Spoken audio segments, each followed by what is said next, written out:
3장 8절로 13절까지 보겠습니다. 베드로후서 3장 8절로 13절입니다.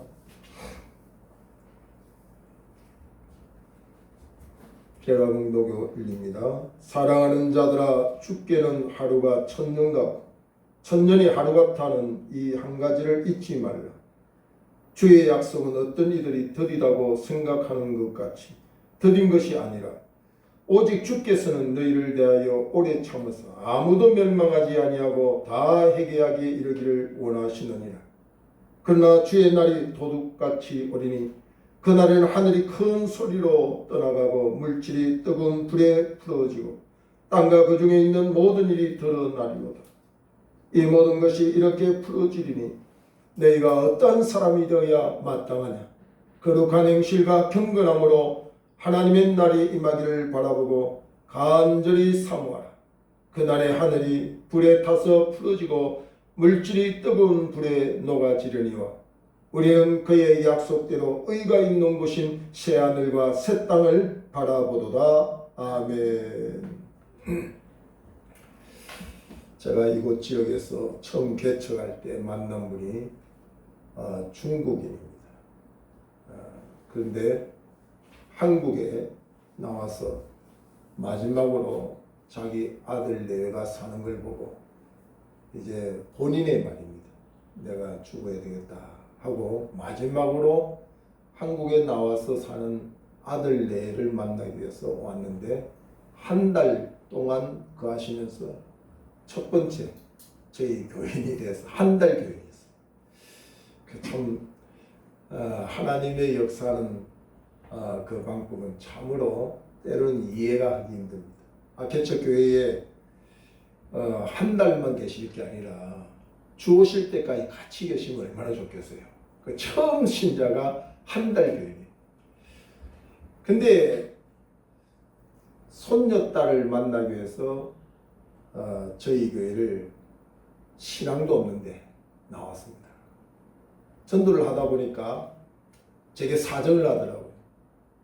목사님, 손녀딸이 있어도 마음대로 만날 수가 없어요. 어떻게 하면 좋겠어요? 그렇게 이야기를 하길래 그러면 주일날 저희 교회에 오십시오. 손녀딸도 오게 하고. 그래서 예배도 드리고 손녀딸도 만나면 좋지 않습니까? 왜 그렇게 밖에서 손녀딸을 볼 수밖에 없느냐? 이 아들이 원래 그 아내와 헤어지면서 새하늘을 맞아. 새하늘이 이 아들의 딸을 보기를 싫어하는 거예요. 그러니까 제대로 만날 수가 없는 거죠. 그러면 할머니는 이 손녀딸도 손녀고 또 새로 결혼하여서 아이를 낳은 그 아이들도 손주인데 그 말할 수 없는 보고품이 있잖아요. 그리고 언제 자신은 늙어 이제 세상을 떠날지 모르는데 한국에서 나와서 한국에 있는 손녀까지도 보지 못한다니 너무 가슴이 아파서 사연을 이야기해서 제가 주선을 하고 한 달 동안 교인이 되어서 함께 예배도 드리고 만남도 이뤘습니다. 근데 그 할머니가 중국에서 교사를 하신 분이고 상당히 유식한 분이에요. 근데 저에게 그런 이야기를 합니다. 자녀에 대해서 제가 어렵게 여쭤봤더니 아마 목사님 인터넷을 치면은 우리 아들 지금 살고 있는 며느리 나옵니다. 그래서 이름을 이야기를 해줘서 쳐봤더니 모 대학의 학장이고 또 며느리는 삼성병원 의사였습니다. 그럼 대단한 분이니까 인터넷에서 금방 나오지요. 그러면서 하는 소리가 이 개새끼들입니다. 그 할머니가 굉장히 그 윤리나 도덕 예의 범절이 각듯이 저한테도 대하고 말씀을 그렇게 거치게 하시는 분이 아닌데 그들은 개새끼입니다. 그런 이야기를 해요. 내가 깜짝 놀랐어요. 이 사연을 들어보니 그렇게 지자식도 모르고 젊은 여자를 만나가지고 그렇게 흥청망청 놀고 있고 저렇게 짐승처럼 사는 것은 자기는 두 번 다시 안 본다는 거예요. 마지막 보러 왔다는 게 마지막 보러. 사람이 사는 곳은 뚜껑을 열어보면 남 모르는 비밀이 참 많은 것 같습니다. 한두 개쯤은 다 마음에 품고 숨겨놓고 사는 게 우리의 인생길이 아닌가 생각이 되어집니다. 그래서 때로는 그 비밀을 끝까지 숨기려고 애를 쓰는 사람들을 보면 눈치가 있을 때는 안 물어봅니다. 예전에는 숨기려고 하는 비밀도 알고 싶어서 자꾸 캐물었는데 이제는 안 물어봅니다. 본인들이 이야기를 할 때까지 기다리는 것이죠. 아파하는 그 비밀을 알 이유도 없는 거고 또 드러내지 않는 그 비밀을 이야기한들 무슨 의미가 있겠느냐 하는 생각을 세월의 흐름을 통해서 깨닫게 되었습니다. 개인의 사정도 또 가정의 문제도 심지어는 우리의 사회 국가의 문제까지도 긴밀한 그 비밀이 다 숨겨져 있습니다. 근데 보편적으로 남자와 여자가 비밀을 간직하는 것이 좀 차이가 있습니다. 남자들은 상대방의 비밀을 지키려고 애쓰는 특징이 있습니다. 보편적인 남자들 특징이. 다 그런 건 아니지만 보편적으로 남자들은 상대방이 뭐라고 이야기하면 그 비밀을 지켜주려고 하는 그런 심성이 있어요. 그게 의리의 사나이다. 그런 말을 하잖아요. 의리의 사나이. 근데 여자분들은 남의 비밀보다도 자기 비밀을 숨기려고 하는 게 그게 여자의 특징이에요. 그래서 수다를 좋아하는 거예요. 앉으면 그냥 뭐 이야기 저런 이야기 다 하는데 끝까지 자기 비밀은 이야기 안 해요. 그게 이제 여자들하고 남자들이 좀 다른 부분이라고 볼 수 있습니다. 근데 우리 이 기독교의 역사를 우리가 자세히 보면 다 비밀입니다. 비밀. 숨겨져 있는 이 비밀이 성경 가운데 있기 때문에 어떤 사람은 비밀을 자기의 생각대로 풀다가 문제를 일으키고 또 자기의 순간적인 어떤 체험을 통하여서 그 비밀을 풀다가 이단에 빠지기도 하고 그런 문제들을 많이 일으키죠. 에베소서 3장 7절에 보면 바울을 이방인의 사도로 세우신 그 이유가 하나님의 뜻 가운데 영원부터 만물을 창조하신 하나님의 속에 감추어져 있는 비밀을 드러내기 위함이라 그랬습니다. 하나님의 속에 있는 감추어진 비밀을 이방인의 전도자로 바울을 사용했다. 그리고 우리에게 주신 사명도 하나님의 비밀이 우리에게 있기 때문에 이 비밀을 나만 간직할 게 아니라 전하는 자, 그게 전도라는 거죠. 복음의 비밀을 아직도 깨닫지 못하는 우리 이웃을 향하여 전하는 사명, 그게 우리에게 주어진 사명이다. 갈라디아서 4장 3절 4절에 보면 초동 학문 아래서, 이 말은 율법 아래서 종로하던 우리를 때가 참에 하나님이 그 아들을 보내사 여자에게서 나게 하시고 구속의 역사를 이루셨다고 말씀하시고 이제는 너희는 종이 아니라 아들이다. 이제는 하나님의 나라의 유업을 받을 유산을 받을 상속자라고 말씀하고 있다는 거예요. 때가 참에. 그 하나님의 비밀은 때가 차면 1.1획도 변함없이 그대로 실행할 것을 성경은 말씀을 하고 있다는 거죠. 그러므로 말씀을 더하거나 빼는 자는 화가 있다고 했어요. 보태서도 안 되고 뺏어도 안 되는 것이요. 있는 그대로 하나님의 말씀을 수용하고 전하는 것이 우리의 사명이라는 사실입니다. 오늘 천지 창조의 비밀이 성경에 있고요. 예수님이 세상에 오심과 또 고난당하심과 또 죽으심과 다시 살아나심과 성천하심과 재림하심, 이 모든 것이 사실 비밀이 비밀. 때가 되면 열어놓지만 그 때가 되기 전까지 개인적이든 사회적이든 때가 이르야 눈이 열리고 깨닫게 되고 그 비밀을 알 수가 있게 된다는 사실입니다. 오늘 성경에는 이 비밀 중에서 마지막 남은 비밀입니다. 예수님의 그 하나님의 천지 창조로부터 시작해서 예수님이 세상에 오시는 그 성탄과 또 예수님이 고난당하고 십자가에 죽으시고 다시 살아나시고 부활하시고 성천하신 이 모든 것은 역사가 증명하고 목격자들을 통하여서 이미 이루어진 것이라고 한다면 예수님의 재림은 아직 이루어지지 아니하기 때문에 비밀로 우리에게 주어져 있습니다. 그러나 성경의 역사는 반드시 속히 될 일이라고 계시록 1장 1절 이하에 분명히 말씀합니다. 반드시 속히 될 일이다. 반드시 속히 될 일이다. 그래서 너희는 이 말씀을 읽고 듣고 지키는 것이 복이다. 그래서 분명히 말씀을 하고 있기 때문에 저희는 이 비밀을 잘 살펴보고 오늘 이 시대에 이 마지막 남은 비밀에 대하여 우리 성도는 어떤 자세로 이 비밀을 수용하고 깨닫고 살아야 될까? 그게 굉장히 중요하다는 사실입니다. 재림은 예수님의 초림, 처음 오실 때 성탄의 사건과 다릅니다. 예수님이 세상에 오시는 그 처음 초림의 사건은 만백성을 구원하시기 위한 목적 그거 하나로 예수님이 하늘 영광을 받으시고 이 땅에 오셨습니다. 그러나 재림 두 번째 오시는 예수님은 모든 인류를 선악간에 심판하러 오시는 심판주라고 하는 사실을 기억할 때 두렵지 않을 수 없습니다. 만백성을 구원하기 위하여 오신 초림의 예수와 만백성을 심판하려고 오신 재림의 예수님은 엄격히 그 사역이 다르다는 거죠. 그러므로 심판대 앞에 서야 될 우리들의 상태가 어떤 자세로 어떤 준비로 이 심판을 맞이해야 될까 하는 것은 너무나도 중요한 부분이 아닐 수 없다는 거죠.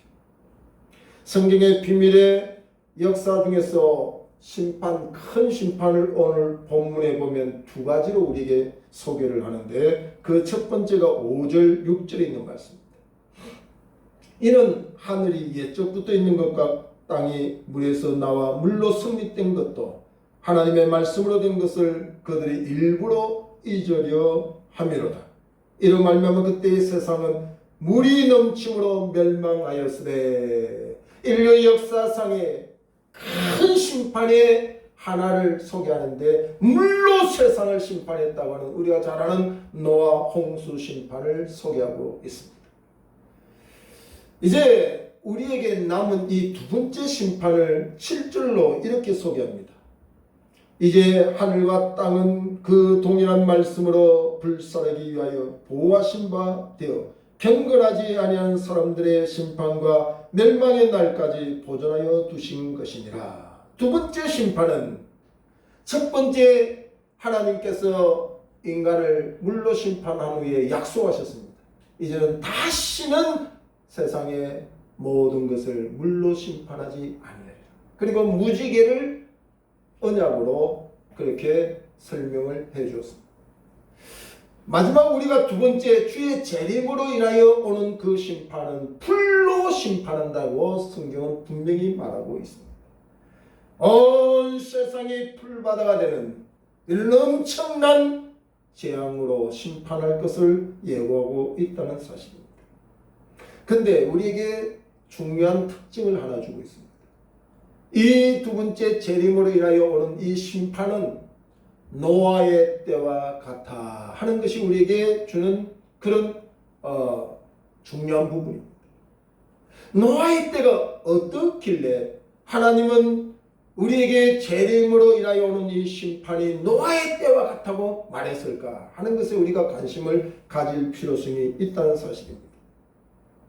노아의 때가 창세기 6장 1절 이하에 보면 노아의 때 그때는 항상 사람들의 마음이 악을 행했고 그들의 생각이 항상 악을 행했고 자기가 좋아하는 방법을 따라 하나님이 원하시는 방법은 전혀 무시하고 도전하면서 거역하며 살더라.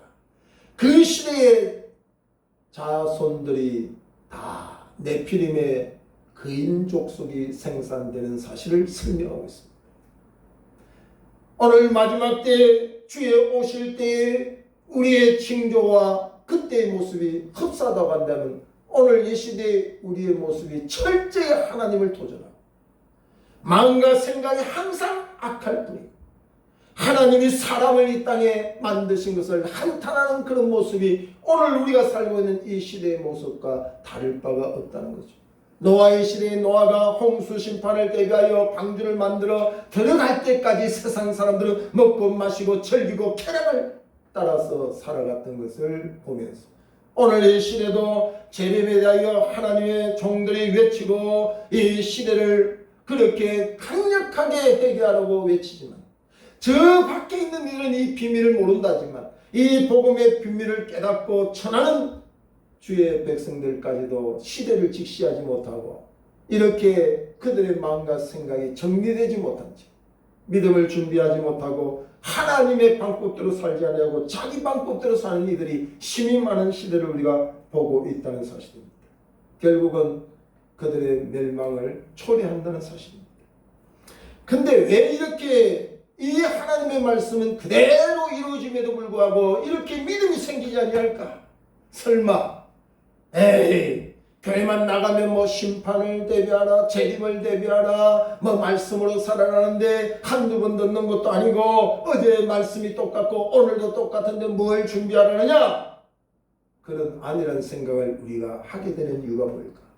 이렇게 의심의 마음을 들도록 환경은 우리에게 그렇게 조성되고 있고 또 우리 중에 많은 사람이 아직도 그렇게 캐캐묵은 수천 년 전에 하나님의 말씀이라고 나온 이 말씀을 너희가 지금 믿느냐? 이 미련한 사람, 과학이 이렇게 발달하고 세상이 이렇게 머리가 고학력 시대에 아직도 그렇게 미신적인 같은 그런 신앙을 가지고 있느냐고 우리에게 현혹하는 세력들이 항상 있기 때문에 오늘 여기 성경의 3, 4절을 보면은요, 먼저 이것을 알지니 말세에 조롱하는 자들이 와서 자기의 정욕을 따라 행하며 조롱하여 이르되 주께서 강림하신다는 약속이 어디 있느냐? 조상들이 잔 후로부터 만물이 처음 창조될 때와 같이 그냥 있다 하니 잘 믿으라 잘 믿으라 설교해주고 근면해주고 믿음을 도와주는 세력만 있다면 누가 그 믿음을 지키지 못하겠어요? 그러나 우리가 고작 이 믿음을 회복시키고 믿음을 불지르는 것이 주일날 고작 주일날 예배 한번 왔어. 이 믿음을 세상 가운데 너희 하나님이 어디냐, 뭐 재림이 어디냐, 말세가 어디냐 하고 우리를 의심하는 이런 환경 속에서 우리 믿음을 어떻게 지키느냐? 이 미혹의 시대에 우리의 믿음을 지키는 것은 이제는 교회당 안에 예배 드리는 것으로 좋게 여기서는 안 됩니다. 여러분이 개인적으로 가정에서 생활 속에서 늘 말씀을 주야로 묵상하고 이 말씀을 참으로 귀하게 여기면서 움켜쥐지 아니하면 이렇게 오는 사자같이 산길자를 두루 찾는 사단의 세력들 앞에서 우리는 상큐을 당할 수밖에 없는 약한 존재가 될 수밖에 없다는 사실입니다. 그러므로 이렇게 미혹의 시대에 우리에게 다시 한번 이 베드로는 유언 같은 말씀을 우리에게 하고 있습니다. 세상에 너희들에게 마지막 이 재림의 심판을 경고하고 하나님 앞에 잘 준비하기를 원하고 있지만 너희들의 믿음이 바로 서지 못하도록 이렇게 미혹하는 세력들이 많으니 너희는 이 말씀에 귀 기울이라. 그것이 오늘 베드로의 유언 같은 말씀이 1절 2절에 있습니다. 사랑하는 자들아 내가 이제 둘째 편지를 너희에게 쓰노니 이 두 편지로 너희의 진실한 마음을 일깨워 진실한 마음을 일깨워 말씀을 받을 수 있는 마음을 일깨워 생각나게 하여 해롭하는 세상 미혹의 세상 거짓에 빠져가지고 헛된 마음을 진실한 마음을 일깨워 생각나게 하기를 원하는데 그것을 무엇으로 하느냐? 2절에 그 거룩한 선지자들이 옛날부터 구약 성경부터 예언하여 생명 걸고 전했던 소리 예언의 말씀과 주 되신 구주께서 신약에 와서 우리에게 오늘 이 시간까지 계속해서 말씀하시는 거룩한 선지자들이 예언한 말씀과 주 되신 구주께서 너희의 사도들로 말미암아 명하신 것을 기억하게 하려 하라. 기억해야 된다. 말씀을 놓치면 믿음이 빼앗기고 말씀을 놓친 자는 시대를 직시하지 못하고 준비하지 못한 엉터리 신앙인이 되고 만다는 사실입니다. 여러분 말씀과 함께 살기를 주의로 축원합니다. 말씀이 여러분의 생명입니다. 여러분의 길의 빛이 될 것입니다.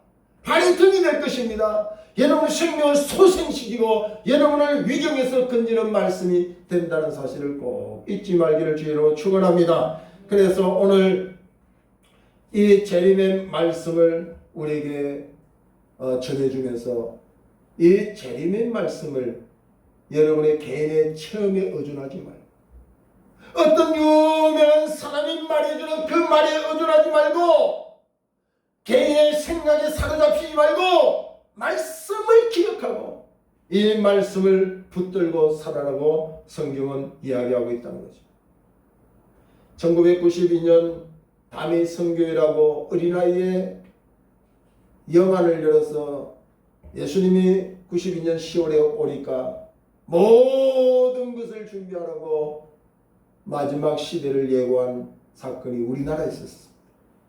이장님이라고 하는 사람이 그렇게 했습니다. 우리 한국교회가 한창 부흥할 때인데 말씀을 기억하지 못하고 그날과 그 시는 아무도 모르고 아들도 모르고 다만 아버지께서만 아신다고 하는 이 말씀을 월권하는 거죠. 어떤 특정이 나와서 몇월 몇시 예수님의 재림이 임한다. 성경적이지 않습니다. 하나님이 봉한 것을 누가 열거했습니까? 이렇게 안타까운 사람들이 오늘 이 마지막 코로나 시대에는 더 극성을 부립니다. 항상 이단들은 극단적인 위기 상황 속에서 극단적인 소리를 외쳐서 해놓습니다. 그래서 백신이 666이니 백신을 맞으면 666 짐승의 일을 친 것 같다고 하는 사람들이 지금 많이 우스갯소리. 이 유튜브를 보면 수많은 이들이 그렇게 이야기합니다. 여러분 절대로 말씀을 놓치면 안 돼요. 말씀 붙들어야 돼요. 어떤 특정인이 자기가 뭐 체험한 걸 가지고 이야기하고 자기가 무슨 개인적으로 풀었던 성경을 가지고 깨달았다고 이야기하는 거 그것에 요동하면 안 된다는 사실입니다. 백신을 맞으면 마귀에게 조종을 받고 정신과 혼과 육체가 다 그들의 조종대로 움직인다고 말하고 있으면서 영적인 잠을 자고 영적인 죽음을 면할 수 없다고 이야기를 하면서 백신을 부정합니다. 저도 백신이 검증기간이 짧기 때문에 100% 신뢰 못합니다. 저도 백신 맞지 않는 사람 끝까지 맞으라고 이야기하지 않습니다. 그것은 자기 선택입니다. 그러나 이런 것을 자꾸 성경을 가지고 연결시켜가지고 극단적으로 이야기하는 건 피해야 됩니다. 혹 백신이 앞으로 이 세계 정부를 다 통치하는 정말 666으로 나타날 수 있을 수도 있습니다. 어떤 것도 가능성은 다 있습니다. 뭐 로봇가 그럴 수도 있고 어떤 로마 뭐 황제가 그럴 수도 있고 뭐 누가 그럴 수도 있지만 아직도 그런 통치의 역사 그들이 말하는 것이 하나님을 완전히 대적하게 하고 불신앙으로 이끄는 일이 아닌 이상 우리가 그런 것을 극단적으로 말해서는 안 된다는 거죠. 백신을 맞아서 예수를 믿지 못한다면 제가 어떻게 설교합니까? 말이 안 되는 이야기죠. 얼마 전에 뭐 바코드를 찍으면 안 된다. 지금 바코드 안 찍고 상품 판매합니까 지금? 이렇게 어처구니 없는 일들을 오늘 지성인이라고 하는 사람들이 그걸 외치고 이야기합니다. 백신의 부작용은 수없이 많습니다. 저도 조마조마하면서 가슴 졸여가면서 맞았습니다. 만약 하나라도 그 대상이 내가 될까 두렵지요. 그러나 이런 것을 왜 성경적으로 이렇게 하나님이 금한 것을 자기가 뭘 하나님보다도 안다고 나서고 아들도 모른다고 그렇게 극단적으로 예수님이 모를 일이 어디 있겠습니까? 그만큼 이 비밀을 주님이 열어놓은 것이 아니라는 사실을 우리가 인정해야 된다는 거죠. 그러나 우리가 이 일에 대하여 너무 걱정할 일 없습니다. 반드시 이러이러한 징조를 통해서 너희들을 깨닫게 해주겠다고 하는 성경은 수수히 누누이 우리에게 말하고 있기 때문에 그래서 노아의 때와 같아 이랬어요. 노아의 때, 롯의 때 쾌락이 하늘을 찔렀던 때 아닙니까? 동성연애의 그 소돔 고모라 성은 동성연애의 현장입니다. 오늘 이 시대에 몇 년 전만 해도 이해도 할 수 없는 우리 이 한국 땅에서 동성애를 합법화시키려고 하는 법안이 지금 나오고 있습니다. 이런 징조를 보면 주님이 때와 시는 아버지만 아신다고 했지만 징조를 통하여 주의 재림이 임박했구나. 그럼 깨달을 수 있는 겁니다. 난리와 난리가 기근이 도처에 일어나고 전쟁이 일어나고 서로 불신하고 자기를 사랑하기를 하나님보다 더 사랑하고 돈을 사랑하기를 어떤 생명보다 사랑하는 이 끔무한 현실의 역사를 통해서 우리는 마지막 시대에 있는 분명히 우리가 직시할 수가 있다는 사실입니다. 그러나 우리는 꼭 기억해야 됩니다. 내가 알고 있는 지식, 내가 알고 있는 경험, 또 유명하고 똑똑한 사람들의 소리, 또 개인적으로 그들이 체험했다고 예언하고 말해주는 사람들보다도 하나님의 말씀과 그것이 충돌될 때는 하나님의 말씀을 선택해야 된다 이 말이에요. 네? 어떤 유명한 사람이 기도 많이 했다고 자청하는 사람이 그들의 입에서 예언하는 소리가 하나님의 말씀하고 충돌이 있을 때 하나님의 말씀을 붙들으라 이 말이죠. 왜 그게 설리냐 이 말이죠. 나는 수많은 사람들이 하나님의 말씀을 붙들어야 되는 시기에 예언하는 사람, 또 뭐 봤다 안 봤다 하는 사람, 또 무슨 자기 경험을 위해서 이야기하는 사람을 쫓아가서 참으로 어려움을 당하는 일들, 이단에 빠진 사람도 수없이 내가 봤어. 그제도 다윗 선교에 빠져가지고 자기의 직장도 다 버리고 자기의 것을 다 버리면서 제가 긋고 눈물로 말렸어요. 그러면 안 됩니다. 내가 얼마나 분했는지. 1992년 10월달 그들이 말하는 그 날짜만큼은 주님이 안 오십니다. 나 이게 장담합니다. 주님이 그날 피해서 언제 오실지는 나는 모른다. 그러나 그날만큼은 안 온 건 분명하다. 왜? 이단의 이야기이기 때문에. 성경하고는 전혀 다르기 때문에. 내가 그렇게까지 이야기했어. 지금은 목사가 되고 신학교 강의도 나오고 지금은 정상화되어서 그날을 웃고 이야기합니다. 그날 그때 우리 교회 집사였어요. 집사님 그때 왜 그렇게 믿었어요? 나보고 목사님 예수님이 오시는 나팔 소리가 붕 하고 안 들립니까? 나 안 들린다 그러죠. 자기는 들린다는 거요. 이야 참 안타까운 사람들이 많습니다. 여러분 요한복음 15장 1절야에 나는 포도나무요 너희는 가지 나를 떠나서는 너희가 아무것도 할 수 없습니다. 마지막 시대일수록 주님 곁에 연합되기를 주의 이름으로 축원합니다. 말씀과 꽉 붙들려서 살기를 주의 이름으로 축원합니다. 신명기 4장 4절에 보면 오직 너희의 하나님 여호와께 붙어 떠나지 않은 너희는 오늘까지 다 생존하였느니라. 하나님께 붙어 있으면 돼요. 666이 뭐 지식적으로 모르고 뭐 몰라도 괜찮아요. 하나님께만 붙어있고 말씀에만 붙어있고 진리에 붙어있기만 하면 산다 이 말이에요. 안 죽어요. 지금 막 그렇게 순교정신 있는 것처럼 잘 믿는 것처럼 이야기해도 목에 칼 딱 대놓고 믿을래 안 믿을래 그때 봐야 돼요. 지금 큰 소리 치면서 아마 백신이 어떻고 뭐도 어떻고 하는 사람들, 나 그 사람들한테 그 이야기했어. 지금 아무리 떠들어도 예수님에 대한 불신을 강조할 때 생명 내놓을 신앙을 준비해라. 지금 그 기회지. 그게 아는 게 중요한 게 아니다. 아는 것과 믿는 것이 하나 돼야지. 몰라서 옛날에 신사참배했냐고. 우리의 선조들이 신사참배 우상을 몰라서 신사참배했냐고. 목숨이 무서워서 생명 끊어질까봐 자기에게 불이익이 올까봐 그렇게 신사참배한 거 모르냐고. 오늘 저는 이 말씀을 준비하면서 너무 절실히 느꼈어요. 이렇다 저렇다는 소문, 경험, 지식이 우리에게 올 때에 말씀과 비춰보고 말씀과 충돌할 때는 아하! 말씀을 선택하는 용기가 있어야 되겠구나. 아무리 봤다고 이야기를 해도 말씀과 충돌되면 말씀 붙드는 게 이게 이기는 거구나. 여러분 노아 홍수의 심판은요 창세기 5장 21절 이하에 분명히 예고되어 있지만 시작되어 있는 비밀을 아는 사람들이 별로 없었습니다. 그 징조, 그 사실에 대해서 깨닫는 사람은 당시에 에녹이라고 하는 사람밖에 없었습니다. 우리가 잘 알다시피 에녹은 365년 동안 이 땅을 살다가 365년을 이 땅에 살다가 300년 동안 하나님과 동행하다가 죽음을 맛보지 않고 하늘로 들림을 받았다. 그게 성경의 기록입니다.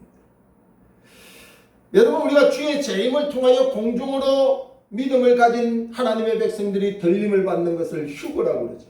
그 휴거의 사건이 그냥 있는 게 아니라 우리가 잘 믿음으로 본받는 에녹의 삶이 휴거의 출발이었다는 사실도 성경을 통해서 보게 되는 거죠. 그러므로 휴거는 하나의 망상적이고 추상적인 게 아니라 실질적으로 이 땅에 존재했던 에녹으로부터 시작되어 휴거의 역사를 우리에게 증명해 주고 있기 때문에, 성경도 이 말씀을 우리에게 가르치고 있기 때문에 이 휴거의 역사도 우리가 믿지 아니하면 안 된다는 사실입니다. 두 사람이 함께 밭을 갈다가 한 사람은 들림을 받고 한 사람은 버림을 받고, 두 사람이 함께 맷돌을 갈다가 한 사람은 들림을 받고 한 사람을 버림받는 그 말씀을 성경에도 주고 있기 때문에, 주의 재림이 없으니 직장도 버리고 교회 와서 신앙생활만 하라, 그 말이 아니라는 이야기죠. 그가 맡은 일이 악이 아니면 최선을 다하는 중에도 한 사람은 들림을 받고 한 사람은 버림을 받을 수 있으니 깨어 경성하여 시대를 잘 직시하고 준비하라는 뜻이 성경의 말씀입니다. 근데 오늘 우리가 여기 에녹의 사건을 통해서 우리가 꼭 기억해야 됩니다. 어떻게 에녹이 365년 살았는데 365년 하나님과 동행하다가 들림을 받았다고 하는 성경을 주시지 않고 65년을 뺀 300년 동안만 하나님과 동행하다가 들림을 받았을까? 여기 우리가 풀어야 될 숙제가 남겨져 있는 거죠. 그렇지 않습니까? 분명히 여기에는 65세에 어떤 사건이 일어났다는 걸 우리가 알 수가 있는 거죠. 에녹의 나이 65세까지 그는 평범하게 살았지만 65세에 어떤 사건이 있었기 때문에 에녹은 300년 그 남은 삶을 하나님과 동행할 수밖에 없는 삶을 살았다는 것이 우리가 추정할 수 있는 거죠.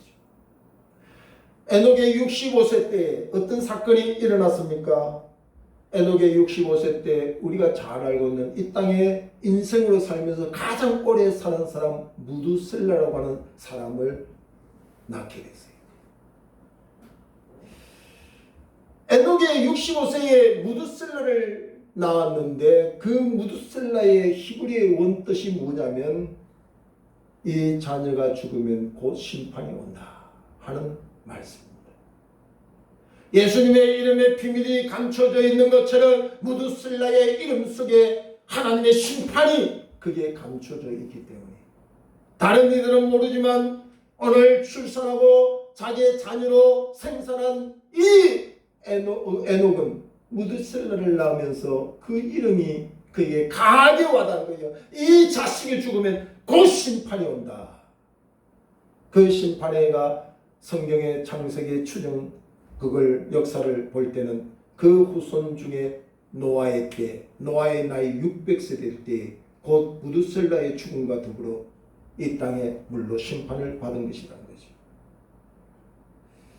그러니까 하나님의 말씀을 우리가 제대로 근성으로 읽으니까 별로 와닿지 않지만 이런 사건, 이런 은밀한 하나님의 비밀을 하나님의 성령을 따라 우리가 지혜를 가지고 깨닫게 되면 소름이 끼치네. 소름이 끼쳐. 그냥 지나가듯이 읽으면 안 돼. 저도 이 무두셀라를 배울 때, 공부할 때는 이 땅에서 가장 장수한 사람이라는 것에 많이 생각되어졌어요.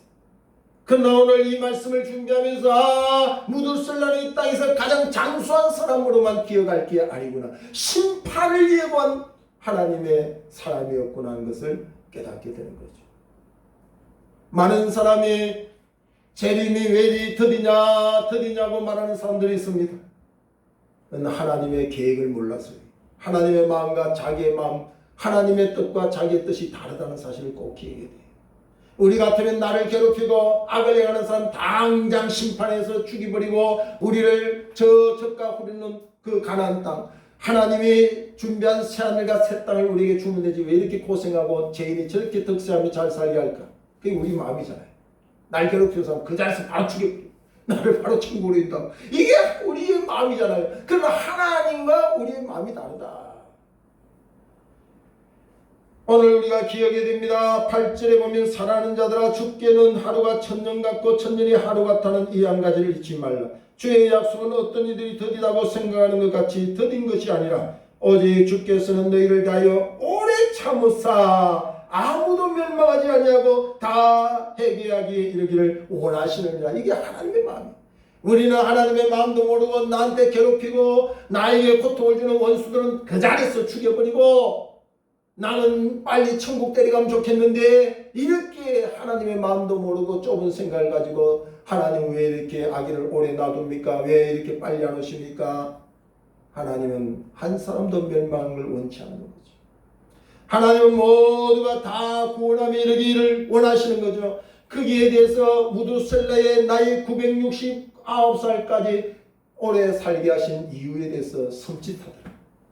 무두셀라가 한 100년 살다가 죽었으면 969살까지 그 안에 있었던 사람들이 어떻게 됐을까? 오늘 주님이 드디어 오신다고 말하고 있는 이때도 이 무두셀라의 역할을 감당하며 주 오시기를 기다리고 외치는 자들이 1년에 수십 많은 사람들이 주께로 돌아오잖아요. 그러니까 969살까지 살면서 하나님이 기회를 주는 거죠. 기회를 주는 거예요. 우리가 외치고 증가하는 이것이 다 돌아오기를 하나님이 원하시는 기회죠. 기회. 우리는 이 기회를 불평하고 원망하고 내 생각대로 이야기할 게 아니라 전도해야 돼요. 복음을 전하고 이 비밀을 전하는 사명을 우리가 감당해야 된다는 사실입니다. 그래서 오늘 성경은 우리에게 말하고 있습니다. 11절에 이 모든 것이 이렇게 풀어지리니 너희가 어떤 사람이 되어야 마땅하냐. 이번 한 주간은 저와 여러분이 이 말씀을 묵상하면서 누구야? 이 목사야? 어떤 사람이 되어야 마땅하냐? 이 질문을 반복적으로 해보세요. 오늘 이렇게 징조를 보이고 이렇게 숨겨진 재림의 비밀을 너희에게 깨닫게 해주고 말씀을 통하여 가르쳐주는 이 시대에 너희는 어떤 사람이 되어야 마땅하냐? 하루에 한 몇 번씩 질문하고 답하게 마땅히 살아야 될 인생의 삶을 놓치지 않기를 주의로 축원합니다. 그래서 12절에 하나님의 날에 임하기를 바라보고 간절히 사모하라. 세상이 너무 좋아서 하나님의 날을 잊어버렸습니까? 그 날에 하늘이 불에 타서 풀어지고 물질이 뜨거운 불에 녹아지려니 우리는 그의 약속대로 말씀대로 의가 있는 곳인 새하늘과 새 땅을 바라보도다. 저와 여러분의 영적인 감각이 살아나 영적인 세포가 살아나 신령한 눈이 떠요. 하늘나라의 신령한 은혜가 우리에게 임하여 그날을 사모하기에 합당한 심령으로 충만하기를 주의 이름으로 축원하며 이 재림의 합당한 성도로 나아갈 수 있기를 주의 이름으로 축원합니다. 기도하겠습니다. 하나님 고맙습니다. 참으로 꿈 같고